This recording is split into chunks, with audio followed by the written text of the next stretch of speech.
CTET paper 2 language Urdu part 4 की answer की according to CBSE हम आपके सामने पेश कर चुके हैं और हस्ब वादा क्वेश्चन नंबर 121 से 150 के आंसर की अकॉर्डिंग टू CBSE लेकर आपके सामने हाजिर है। पिछली वीडियो वो लोग देखकर हल करें जिन्होंने उर्दू को एज ए लैंग्वेज फर्स्ट लिया था। ये वीडियो उन लोगों के लिए है जिन्होंने उर्दू को एज ए लैंग्वेज सेकंड लिया था, यानी वो क्वेश्चन नंबर 121 से 150 तक के सॉल्व करेंगे। क्वेश्चन नंबर 121, ज़बान की तालीम सीखने के मवाद का सबसे अहम चैलेंज है। आंसर बताया गया है, सबक में पेश आए मुश्किल मकामात की वजाहत सीखे जाने वाले अशिया के ज़रिए होना। उसके बाद क्वेश्चन नंबर 122, ज़हीन तलबा का तलफ़ुज़ और ज़ख़ीरे अल्फाज बेहतर होता है। जवाब बताया गया है इनमें से सभी। किसका कॉल है? दरियाफ़्त किया गया था। जवाब है 4 इनमें से सभी। ये सेट ओ मैं आपके सामने सॉल्व करवा रहा हूँ। अगर आपका सेट कोई और है तो आप क्वेश्चन सुनकर देखकर अपने क्वेश्चन पेपर में जो भी सीक्वेंस होंगी उसके अकॉर्डिंग आप उसे टिक करने की कोशिश करें। सवाल नंबर 123, माना को वाज़े करने के लिए बेहतर तरीका है कि? जवाब बताया गया है फर्स्ट, तलबा को पूरा मौका फराम करे कि वो जुमलों में इस्तेमाल करके माना बताए। क्वेश्चन नंबर 124, मंदर जज़ल में से कौन सा तबाद शुदा मतन के इस्तेमाल के बगैर दूसरी ज़बान सीखने में मदद करती है? जवाब बताया गया है ज़बान की उसाअत। क्वेश्चन नंबर 125, गलत पढ़ने की आदत होने की एक वजह है। जवाब बताया गया है 2, उंगली से इशारा करना या पढ़ते वक्त आँख की तरफ उंगली से इशारा देना। क्वेश्चन नंबर 126, मंदर जज़ल में से कौन सा तरीक़ेकार मुश्किल लफ्ज़ों को पढ़ाने में कदीम ज़माने का तरीका है? जवाब बताया गया है दुरुस्त अल्फाज का तरीका। क्वेश्चन नंबर 127, मंदर जज़ल में से कौन सा महारत से ताल्लुक़ नहीं रखता? जवाब बताया गया है ज़बान से दिलचस्पी। क्वेश्चन नंबर 128, ये हकीकत है ज़बान की तरक्की पर असरअंदाज होता है तंदुरुस्ती, दानिश्वरी, इनफरादी इख्तिलाफ़ात और इनमें से सभी। जवाब है इनमें से सभी।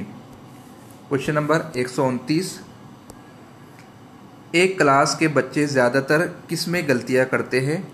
पढ़ने में, लिखने में, बोलने में या इनमें से सभी? जवाब है इनमें से सभी। क्वेश्चन नंबर 130, क़वायद नज़रियाती और रवैये दोनों है, आप कहाँ तक इस बयान से मुत्तफ़िक है? जवाब बताया गया है मुकम्मल तौर पर राज़ी। क्वेश्चन नंबर 131, तहतानिया और वस्तानिया की सतह के तलबा में ज़बान सीखने की तरफ राग़िब करने के लिए लाजिम है। क्वेश्चन नंबर 131, उसका जवाब बताया गया है तलबा को बार बार मुँह ज़बानी तफ़हीम कराई जाए। क्वेश्चन नंबर 132, मंदर जज़ल में से मुँह ज़बानी पेशकश में कौन सा तरीका मुफीद है? जवाब बताया गया है इशारती ज़बान में पेश करना। क्वेश्चन नंबर 133, इंसान के उम्दा तरक्की के लिए मादरी ज़बान इतनी ही ज़रूरी है जितना कि माँ का दूध। ये किसका कौल है? जवाब बताया गया है गांधी जी का। 134 क्वेश्चन नंबर, अगर तलबा को ऐसी ज़बान के ज़रिए पढ़ाया जाए जिस पर वो अच्छी तरह दस्तरस नहीं रखते हो तब? जवाब बताया गया है इनमें से सभी। क्वेश्चन नंबर 135, ज़बान पढ़ाते वक्त बहुत ज़रूरी है कि ज़बान के बैनुल अक़वामी अहम पहलुओं की तालीम के तहत। जवाब बताया गया है सुनना और पढ़ना।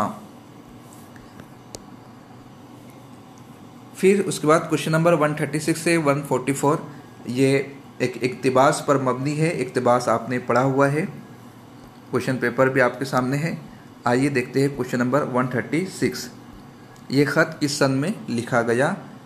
जवाब है फर्स्ट 1939 में। क्वेश्चन नंबर 137 एक किस्म का बम किस शहर पर गिराया गया था? जवाब है हिरोशिमा। क्वेश्चन नंबर 38 इस जौहरी बम के नतीजे में शहर में कितने ब्लॉक तबाह हुए? जवाब है 600 ब्लॉक। क्वेश्चन नंबर 139 जब हिरोशिमा पर बम गिराया गया था तो तकरीबन बेघर हुए थे? जवाब है 2 लाख अफराद। क्वेश्चन नंबर 140 इस जौहरी बम की बुनियाद आइंस्टाइन के उस नज़रिए पर थी जो 1905 में पेश किया गया था। क्वेश्चन नंबर 141 देख लेते हैं। मादे को तवानाई और तवानाई को मादे में तब्दील किया जा सकता है, ये किसका नज़रिया है? जवाब दिया गया है अल्बर्ट आइंस्टाइन का। क्वेश्चन नंबर 142 बम नागासाकी के शहर पर गिराया गया तो? जवाब दिया गया है जापानी हुकूमत ने हथियार डाल दिए। क्वेश्चन नंबर 143 हिरोशिमा पर बम गिराने की वजह से? जवाब है 60,000 अफराद हलाक हुए। क्वेश्चन नंबर 144 शऊर का माना होता है? जवाब दिया गया है अक्लमंद समझ। उसके बाद एक पोएम दी गई है और 144 से 150 तक के क्वेश्चन सॉल्व करने हैं। क्वेश्चन नंबर 145 शायर किन लोगों को जगाने के लिए कहता है?